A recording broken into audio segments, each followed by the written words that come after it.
All right, this is CR 0124316665. Defendant is present in custody with counsel, Ms. Thompson, Ms. Jennings, and Ms. Taylor, Ms. Massoff, and Ms. Barlow. The state's present with Mr. Thompson, Mr. Horowitz, Ms. Jennings, and Mr. Nye is here as well. Am I miss anybody? I'm sorry. Ms. Allen is here as well. Ms. Allen is here as well. Very well, thank you. All right, we are here today to entertain a change of plea. Before I start, I want to address some issues of concern and otherwise. First, I appreciate everybody in attendance today being on their best behavior. Please, no outbursts or demonstrations. Any such conduct will result in immediate removal and may result in an inability to attend further court proceedings in this case. I want to point out that there have been calls by some for the public to contact me and my office in an attempt to influence my decision-making in this case. This has been extraordinarily disruptive for court staff and the ability for them to get work done, not only in this case, but in other cases where defendants are entitled to have their cases processed, and frankly, as important, if not more so, for victims to have their cases processed in those cases. It's also highly inappropriate. A court is not supposed to, and this court will never, take into account public sentiment in making an opinion regarding its judicial decisions in cases. Courts should, and I always will, make decisions based on where the facts and the law lead me. Period. I have not read any of the numerous messages nor listened to any of the numerous voicemails that have been sent to me and my staff. Those have all been forwarded to security and, where appropriate, to law enforcement. I ask that you not continue to mount such campaigns or to send me information like this because, again, it is not appropriate and, frankly, not something I would take into account when deciding a matter in a case like this. I also want people to understand some very basic concepts about the ideas of separation of powers and what the court's duties are and what the duties and the rights of the executive, or in this case, the prosecuting attorney, is. The executive, the elected prosecutor, is the sole authority in deciding what charges to pursue, including whether, as well as what penalties to ask for, and what penalties to pursue, including the death penalty. This court cannot require the prosecutor to seek the death penalty, nor would it be appropriate for this court to attempt to do that. This court, in considering a plea agreement, if it were to reject this plea agreement, cannot force the state to seek the death penalty.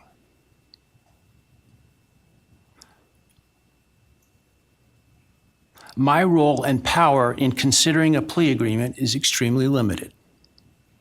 My role is to ensure that the defendant's plea is given freely, voluntarily, and intelligently. If those things are met, I can only reject a plea, such as the one in this case, where I'm not being asked to agree to the sentence in advance.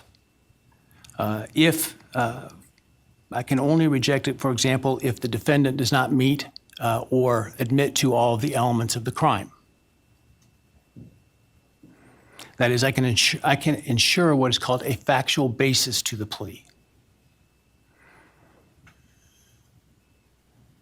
Finally, I want to offer my apologies to all the families, including the victims' families, the families of the defendant, for the short notice for today's hearing, and I'm sure what must have been the hurried efforts to get here. I, like most everyone else, learned of this plea agreement Monday afternoon and had no inkling of it beforehand. Prior to that time, I was under the belief that this case was proceeding to trial, as had been indicated, and my staff and I were busy continuing to work on preparations to have potentially 10,000 citizens of Ada County come to jury duty starting in mid-July, with the questionnaire process in mid-July. It was, once I learned of the defendant's decision to change his plea in this case, it was important that I take the plea as soon as possible because of the extraordinary administrative efforts that were otherwise attendant to the process of this, getting this trial potentially underway on time, and including the significant process of bringing, again, potentially up to 10,000 jurors to come in and fill out juror questionnaires prior to the beginning of the voir dire process. And so it was important that we, if we're going to go down this road, do so expeditiously so that we can avoid those costs and expenses associated with that. Otherwise, if it was not going to result in a plea, or if for some reason the plea were to fall through today, that we could continue diligently towards trial at the time specified. And so that obviously required that we act quickly. And so some folks may have not had the amount of time that we would otherwise allow for them to travel here. And so, again, I apologize for that. I want to make people aware that during the hearing, if you are to leave the courtroom for any reason, you will not be readmitted during the hearing. Also, when we finish the hearing this morning, I ask that the public and media wait in their seats until the victims' families and the defendants' families and others are escorted out of the courtroom before you start to leave. Finally, I want to acknowledge the trial court administrator and her staff, the Ada County Sheriff, and the Ada County 4th District Marshal Service for the huge lift that they've accomplished in preparing for and orchestrating this hearing today, as well as to all the security attendant today that you see, and some of whom many of whom you don't see, with less than 48 hours notice. And so I appreciate the hard work that they've been doing. Frankly, some of them while they were on some vacation prior to the trial starting and had to call that short. And so I appreciate very much their professionalism and dedication. All right, that said, let's move to the business of today. I understand the state and the defense have reached a plea agreement in this case. For the record, I have a written plea agreement which indicates in sum the defendant will plead guilty to all 5 counts in the indictment: burglary, felony, and first-degree murder, 4 counts. The state and the defendant stipulate, that is, that the defense is not free to argue for a lesser sentence at sentencing, to the following. The defendant on the burglary charge will be sentenced to 10 years fixed, and that the defendant on counts 2 through 5, the 4 counts of first-degree homicide, on each count would receive a fixed life sentence, all 5 of those counts to run consecutive to one another. Defendant, as part of the plea agreement, waives his right to appeal, as well as his right to appeal the sentence and his right to seek leniency or reconsideration of the sentence under Idaho Criminal Rule 35.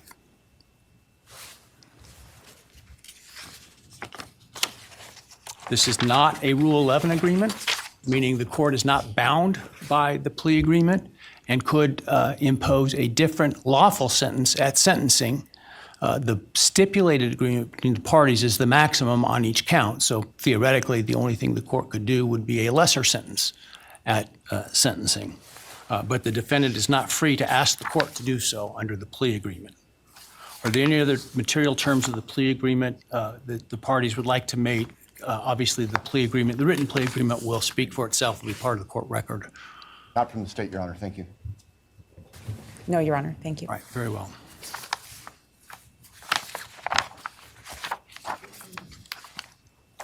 All right. Ms. Taylor, have you had sufficient time to discuss this case and all of its ramifications with your client? I have, Your Honor. Have you discussed fully with him his rights, defenses, and possible consequences to him of the guilty plea? Yes, Your Honor. Have you been able to do all the discovery you feel necessary? Yes, Your Honor. And have you informed your client of the importance of providing the court truthful and accurate answers in taking this plea today? I have. Have you apprised your client of any and all offers and counteroffers and answered his questions about those? Yes, Do you consent to the entry of the plea today? I do. All right, Mr. Kohberger, I need to ask you some questions this afternoon, or I guess it's this morning still. I do this to ensure that so that I am assured that you understand the nature of the charges to which I understand you're going to plead guilty, as well as the possible consequences to you of your guilty pleas. I want to make sure your plea is given voluntarily, and I want to make sure that you actually committed the crimes to which you're pleading guilty, because I don't want you to plead guilty to a crime you didn't commit. If you attempt to plead guilty today, but for some reason I don't accept your plea, then it is possible that your statements today could be used against you later at trial. Do you understand that? Yes. All right, thank you. And now, while you're standing, actually, why don't you take the oath from the clerk? Please raise your right hand. Do you solemnly swear or affirm that the testimony you shall give in the matter not being before this court shall be the truth, the whole truth, and nothing but the truth, so help you God? Yes. All right, and Mr. Kohberger, just to make it easier, you don't need to stand when you speak to me. I appreciate the sign of respect, but for convenience, you can remain seated, all right?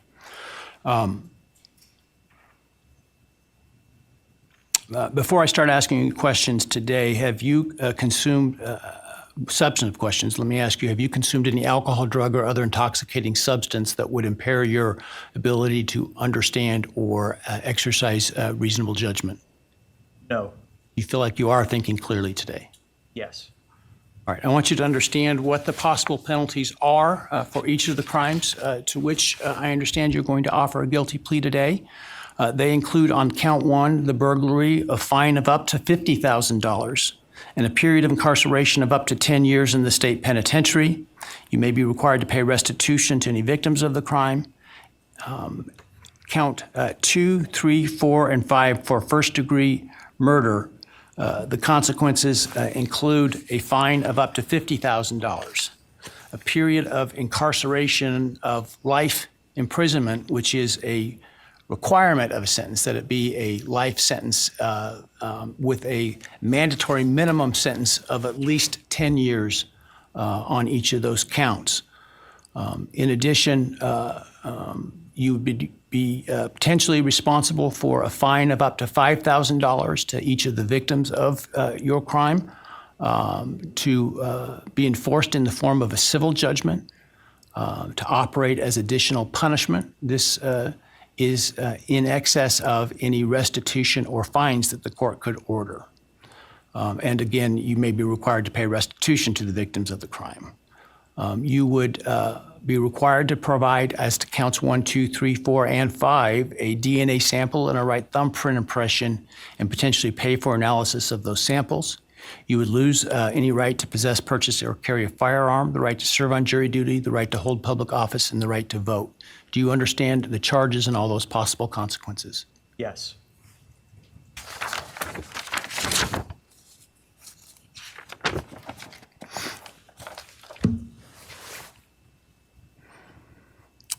You've heard the plea agreement that I talked about today. Do you agree with that plea agreement? Yes. And do you understand the nature of the charges that you've been charged with that I understand you're going to plead guilty today to? Yes.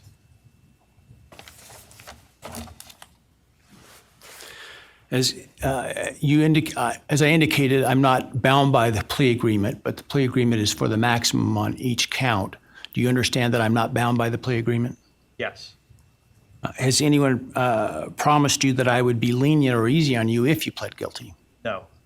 Has anyone threatened you or anyone close to you to get you to plead guilty? No. Has anyone, other than the state's agreements with respect to the plea agreement, has anyone promised you anything in exchange for your plea agreement? No. Has anyone told you to be untruthful in answering my questions today? No. Has anyone offered you a reward of any kind other than the plea agreement in order to get you to plead guilty today? No.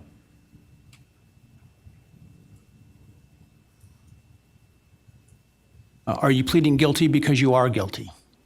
Yes. And counsel, obviously there have been a number of motions filed to suppress evidence in this case. Other than those filed, are there any other motions that you felt were available with respect to Rule 12? No, Your Honor.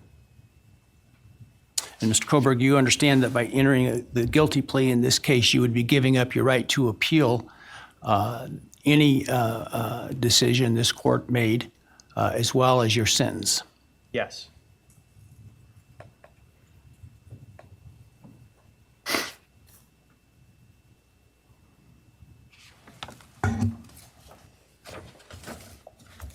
Have you had enough time to decide whether or not to plead guilty? Yes. Are you pleading guilty freely and voluntarily? Yes. Given your choices, do you believe it's in your best interest to plead guilty? Yes. Have you discussed fully the matter of pleading guilty with your attorney, and are you satisfied with the advice you've received? Yes. Has your attorney advised you to your satisfaction about what your rights are, what your defenses may be, and what the possible consequences to you of your guilty plea are? Yes. Has your attorney done everything you've asked them to do? Yes. Are you satisfied with their representation of you? Yes.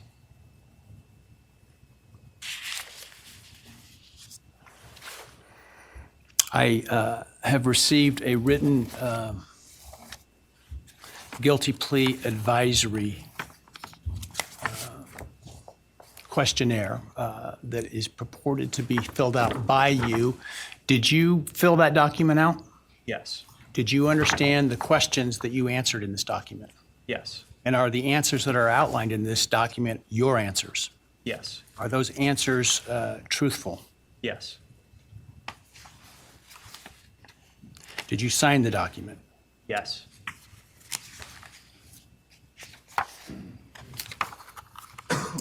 And this document outlines many of the rights that you have in this case should you not plead guilty. Did you understand those rights? Yes. They include a right to a jury trial. Do you understand that? Yes. They include a right to the presumption of innocence. Do you understand that? Yes.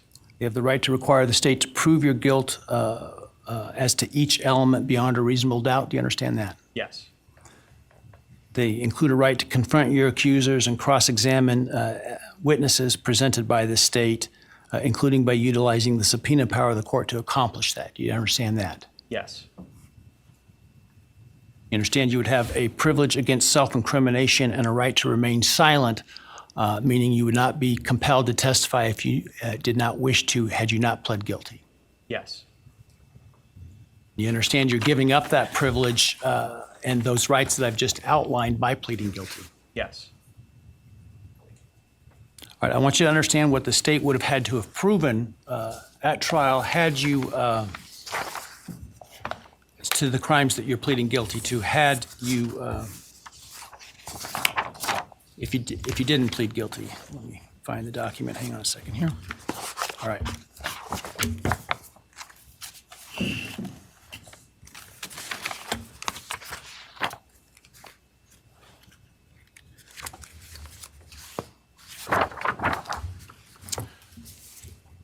So as to count one burglary, the state would have to have proven that on or about November 13, 2022 in Latah County, Idaho, you unlawfully entered a residence, Latah County, Idaho, you 1122 King Road in Moscow, Idaho, with the intent to commit the felony crime of murder. As to count two, the state would have had to have proven that on or about that same date in Latah County, Idaho, you did willfully, unlawfully, deliberately, with premeditation and malice aforethought, kill and murder Madison Mogen, a human being, by stabbing Madison Mogen, from which she died. As to count 3, the state would have had to have proven that on that same date in Latah County, at that same address, you did willfully, unlawfully, deliberately, with premeditation and malice aforethought, kill and murder Kaylee Gonzalez, a human being, by stabbing her, from which she died. As to count 4, the state would have had to have proven that on or about that same date in Latah County, Idaho, you did willfully, unlawfully, deliberately, with premeditation and malice aforethought, kill and murder Xana Kernodle, a human being, by stabbing her, from which she died. And then as to count 5, also murder in the first degree, that on or about November 13th, 2022, in Latah County, Idaho, you did willfully, unlawfully, deliberately, with premeditation and malice aforethought, kill and murder Ethan Chapin, a human being, by stabbing him, from which he died. Do you understand those things the state would have had to have proven? Yes. And do you understand that by pleading guilty, the state no longer has to prove those things because you're admitting those things are true? Yes.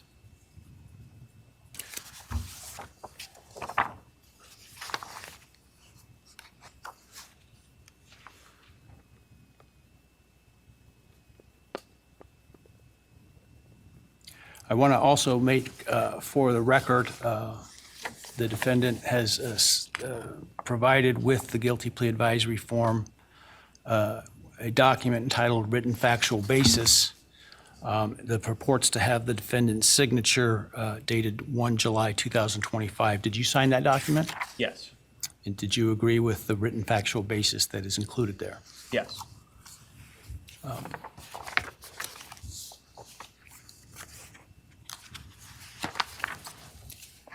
And then let me ask you, did you, on November 13th, 2022, enter the residence at 1122 King Road in Moscow, Idaho, with the intent to commit the felony crime of murder? Yes. Did you, on November 13th, 2022, in Latah County, state of Idaho, kill and murder Madison Mogen, a human being? Yes. And did you do that willfully, unlawfully, deliberately, and with premeditation and malice aforethought? Yes. Did you, on or about that same date in Moscow, Idaho, kill and murder Kaylee Gonzalez, a human being? Yes. And did you do that willfully, unlawfully, deliberately, and with premeditation and malice aforethought? Yes. And did you, on that same date in Moscow, Idaho, kill and murder Xana Kernodle, a human being? Yes. And did you do that willfully, unlawfully, deliberately, with premeditation and malice aforethought? Yes. And then on or about November 13th, 2022, again in Latah County, Idaho, did you kill and murder Ethan Chapin, a human being? Yes. Did you do that willfully, unlawfully, deliberately, with premeditation and malice aforethought? Yes. I would ask the state at this time to provide its recitation of its factual basis had this case gone to trial. Thank you, Your Honor. Your Honor, the organization of the recitation is different than what I think the court and the public may be familiar with from the probable cause affidavit and other documents. The state's evidence, as an overview, would show that back in March of 2022, when the defendant was residing at his parents' residence or was residing back in Pennsylvania, his home state, he purchased online a K-bar knife and sheath with an Amazon gift card that he had purchased shortly prior to the purchase of the knife, sheath, and sharpener. Jumping ahead, the end of June of that year, the defendant, Mr. Kohberger, moved from Pennsylvania to Pullman, Washington, which is right across the state line from Moscow, Idaho, for the purpose of pursuing a PhD in criminal justice at Washington State University.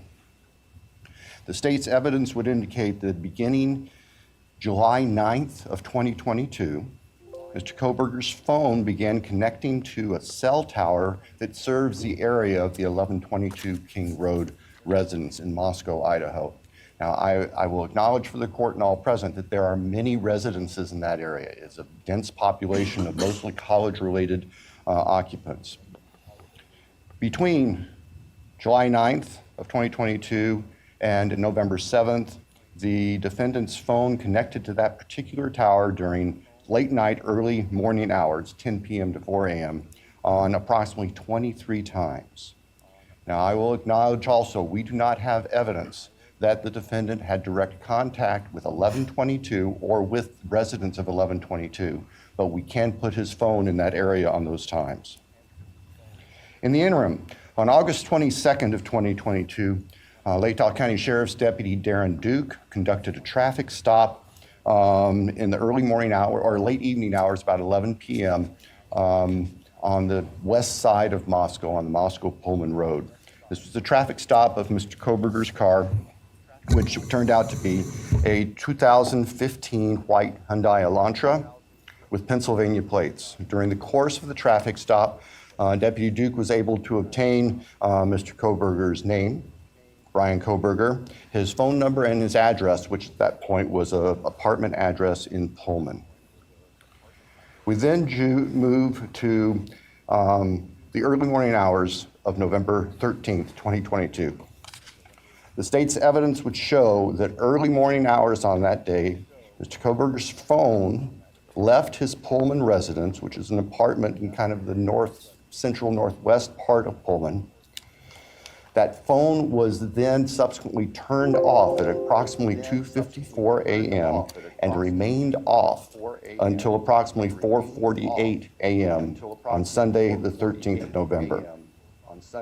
The state's evidence would include at trial video surveillance of a business on the Moscow-Pullman Highway just across the state line from Moscow that would show a vehicle matching the description of the defendant's Hyundai Elantra entering Moscow at approximately 3:02 a.m.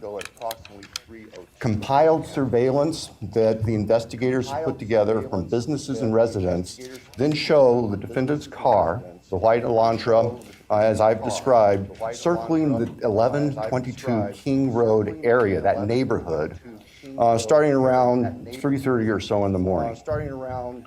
Comes into the immediate area of 1122 King Road, which is actually on a dead end, and then leaves several times. And approximately 4:05 that morning, the defense car had entered that area, was leaving, stopped at the intersection of King and Queen Road, did a U-turn, and the state's evidence would show that the defendant's car came back and parked behind and above the 1122 King Road residence. The state believes that its evidence would then show that the defendant entered the residence of 1122 through the kitchen sliding door on the back side of the residence, which is the side of the residence that would face the area above where the defendant's car was parked. Defendant entered the residence, went to the third floor, and with a knife, killed Madison Mogan and Kaylee Gonzalez.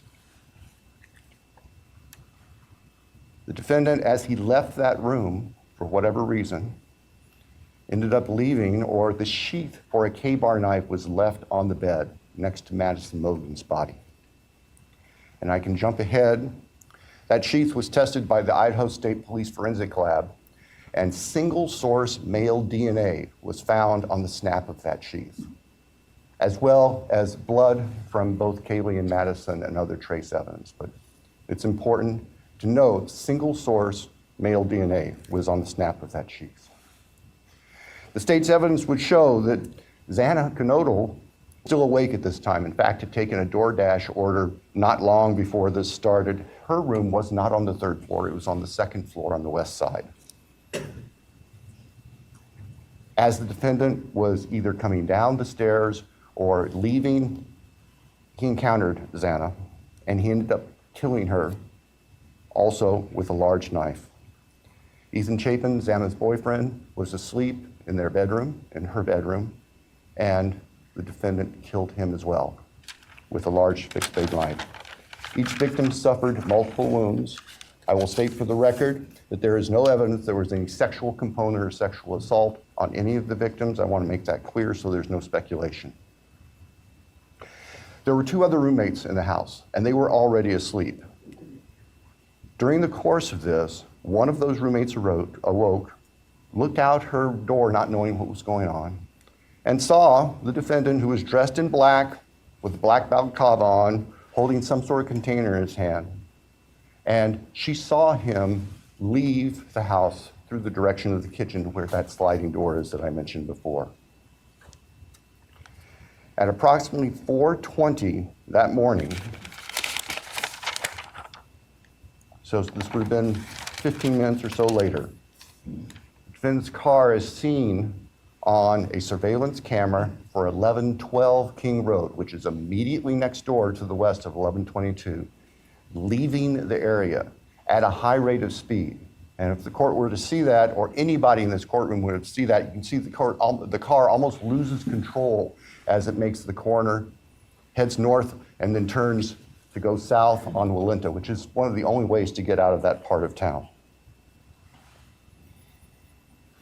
The evidence would show that following that, the defendant in his Elantra drove south of Moscow. We know that he drove on the back roads because there are surveillance cameras on the main highways, Highway 95, that would have picked up the defendant's car if he'd gone that route. And they did not show the defendant's car on that route during the time. So we know that he went through a variety of back roads in very rural, isolated part of Latah County. About 4:48 that morning, the defendant's phone comes back on. And the evidence will show that that phone was located south of Moscow, likely at a side road intersection with Highway 95. From there, the defendant's phone activity tracks it heading back north towards Pullman, Washington, where the defendant lived. About 5:26, starting approximately 5:26, various surveillance cameras in Pullman, Washington pick up the defendant's vehicle as he enters Pullman from the south and heads north and slightly west towards his apartment, where he arrived at approximately 5:30 in the morning. Later that morning, Sunday, the 13th of November of 2022, Mr. Kohberger's phone returned to the area of King Road. We don't know exactly what he did, but it returned to that area. It's about 9 o'clock in the morning. He was there for about 10 minutes and then returned to his Pullman residence. About 9:30, the state's evidence will show, evidence taken from the defendant's phone, that he took a selfie of himself on his phone in what appears to be the bathroom of his Pullman apartment with a thumbs up. The defendant's phone then went to the Lewiston-Clarkston Valley, approximately 30 miles south of Moscow and Pullman. And the defendant is actually seen with his car at various businesses down there. This area is the confluence of the Clearwater River and the Snake River. Lewiston is Idaho's seaport. Large bodies of moving water down there. In addition to tracing the defendant's activities, as I've just outlined, on the 13th and leading up to the 13th, the state's evidence will show that following Sunday, November 2, business records show that the defendant began searching for a K-bar knife and a K-bar knife sheath, as the state believes, to replace the one that was left at the scene of the murders. The evidence also will suggest that there were at least attempts by the defendant to delete or alter his purchase history on Amazon, where all these transactions had occurred. Later that week, the state's evidence will show that Mr. Kohberger went to what we would call DMV, motor vehicle licensing here in Idaho, in Pullman, to change his car registration from Pennsylvania to Washington. That's of note because Pennsylvania cars do not require a front license plate. The vehicles seen on the surveillance cameras of the defendant's car showed it didn't have a front license plate on it. At the time of the traffic stop by Deputy Duke in August, it was Pennsylvania plate, no front license plate. Mr. Kohberger proceeded to finish his semester of studies at Washington State University and returned to Pennsylvania for the holidays. Law enforcement at this point were aware of Mr. Kohberger, had been accessing information about him, were trying to find him. They located him in Pennsylvania, and they conducted what's called a trash pull. During the nighttime hours, agents of the FBI, who assisted immensely with this case, working with the sanitation department back in this neighborhood in Pennsylvania, took trash that had been set out on the street for collection, sent the contents of that from the Pennsylvania residence of the defendant's parents to the Idaho State Forensic Laboratory, where the lab experts there were able to identify DNA on a Q-tip as coming from the father of the person whose DNA was found on the knife sheath that was next to Madison Mogen's body in the bed. Subsequently, an arrest warrant was issued here in Idaho, and a search warrant was issued in the state of Pennsylvania with the assistance not only of the FBI, but the Pennsylvania State Police. Mr. Kohberger was arrested at his parents' home to return to Idaho. Upon his return to Idaho, a DNA sample was taken from him, and it matched the DNA found on the knife sheath next to Maddie's body at the crime scene. I can tell the court, in public, the weapon itself, the knife, has not yet been recovered. I can tell the court that the defendant's apartment in Pullman was searched, as well as his office. Spartan would be a kind characterization. There was virtually nothing there. Nothing of evidentiary value was found. And of course, we are now talking 6-8 weeks after the time of the killings. In Pennsylvania, the defendant's car was seized, and it was actually pretty much disassembled internally. And it also had been cleaned. There was a bucket of cleaner right beside it. I think we can all look to our own cars, you know, in those compartments in the doors. We try to keep them clean where you put stuff. There's always some degree of crud in there. They were spotless. The defendant's car had been meticulously cleaned inside. And the state would present to the jury that that was part of the defendant's plan in covering up this. The defendant has studied crime. In fact, he did a detailed paper on crime scene processing when he was working on his pre-doctorate degrees, and he had that knowledge and skill. So, Your Honor, at the end, the state submits that the evidence that I've given just a quick overview of, and that to present in court would consume weeks, which the state is prepared to do and has been prepared to do, would show that as the defendant has just admitted and pleaded guilty on November 13th, 2022, excuse me, Mr. Kohberger entered the residence at 1122 King Road in Moscow, Idaho. He did that with the intent to kill. We will not represent that he intended to commit all of the murders that he did that night, but we know that that is what resulted, and that he then killed intentionally, willfully, deliberately, with premeditation, and with malice forethought, Maddie Mogen, Kaylee Gonzalez, Ethan Chapin, and Santa Colonel. Thank you, Your Honor. Thank you.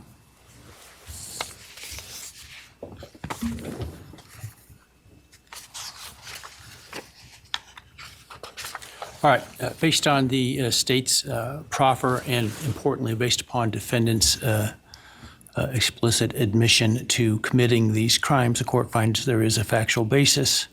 Therefore, with respect to count 1, burglary, felony, how do you plead, Mr. Kohberger, guilty or not guilty? Guilty. As to count 2, murder in the first degree, as it relates to the murder of Madison Mogen, how do you plead, guilty or not guilty? Guilty. As to count 3, as it relates to murder in the first degree for the murder of Kaylee Gonzalez, how do you plead, guilty or not guilty? Guilty. As to count 4, the first degree murder of Xana Kernodle, a human being, how do you plead, guilty or not guilty? Guilty. As to count 5, the first degree murder of Ethan Chapin, a human being, how do you plead, guilty or not guilty? Guilty. Right. The court will find that the defendant understands the nature of the charges and each offense and the possible consequences to him of his guilty plea. The court finds that there is a factual basis for the plea and that finds the defendant believes the plea to be in his best interest. I find that the plea was given freely, voluntarily, and was intelligently made. I accept the plea. I direct that it be entered. I'll continue the matter for sentencing in this case. I think it was mentioned on the call Monday afternoon, the defense wishes to waive a pretrial investigation. Is that accurate? Yes, Your Honor. The state also? Yes, Your Honor, the state does not believe pre-sentence investigation is needed, given the evidence that is available. We want to, though, make sure that all of the victims have the opportunity to make statements to the court at sentencing. Absolutely. And certainly both the state and the defense may present whatever sentencing memorandum and other documents you wish me to consider. The victims will be given an opportunity to provide the statements that they wish to at sentencing. Do we need more than one full day for sentencing? I do not believe so, Your Honor. Obviously, we have numerous victims, and we have victims who share unique perspectives on this, and we want to make sure that they all have time to express their feelings to the court. But I believe that if we can start perhaps 8:30 or so in the morning, that we should be able to complete it all in one day. Defense agree with that in terms of the time frame? Yes, Your Honor. All right. So as it happens, we have some time reserved in this case in July and August. The week of July 22nd is available. I don't know if that's too soon for the parties, or the next week, the week of August 4, is available. Any preference? Your Honor, we're prepared as soon as the court wants to schedule it. The state, I believe, would be prepared on the 22nd. Right. We've told the victims' families that we're looking at approximately those dates. All right. So because of the plan to bring in so many jurors to fill out questionnaires, I had ordered that no other trials could take place in this courthouse the week of July 22nd. And so we will use that in terms of the sentencing date, because of what I'm sure will be the significant interest of the media and the public, and the logistics that will be required to make that happen. Without trials going, it'll be a lot easier to do that. So let's pick that week. Why don't we pick July 23rd with the idea that if for some reason we don't finish, we could continue into the 24th. We'll start at 9 in the morning. Does that give your team enough time, Sandra? 9 in the morning? All right. Any concerns with that date? No, Your Honor. Thank you. No, sir. All right.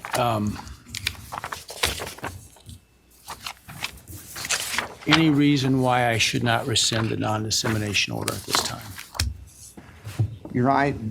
I think that given the history of this case, it would be best if that remained in place through sentencing, so we have time to make sure there's the ability to completely answer questions.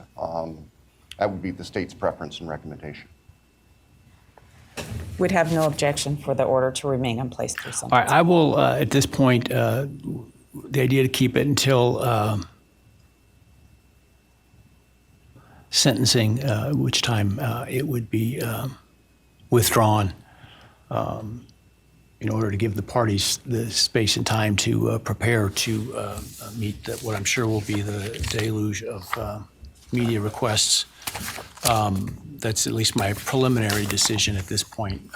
We can always revisit if it seems to be, for some reason, I should. That said, obviously, I don't think the defendant, a bond was ever set for the defendant. Were it would be revoked. The prior order allowing him to come in civilian clothes is revoked, given his plea, and no longer the presumption of innocence. And in fact, now the actual conviction for the crimes. He will continue to be held at the jail pending sentencing. Is there anything else today? No, Your Honor. Thank you. I assume that the trial date will be vacated and those 4 jurors will be released. The trial will be vacated, and I'm sure that the jury commissioner will get word to those that receive their summons that they won't be required to attend. So Thank you, Your Honor. that said, again, if you would all please wait for the parties and the victims' families and others to leave the courtroom before you do, I would appreciate it. And with that, we're adjourned. All right, please.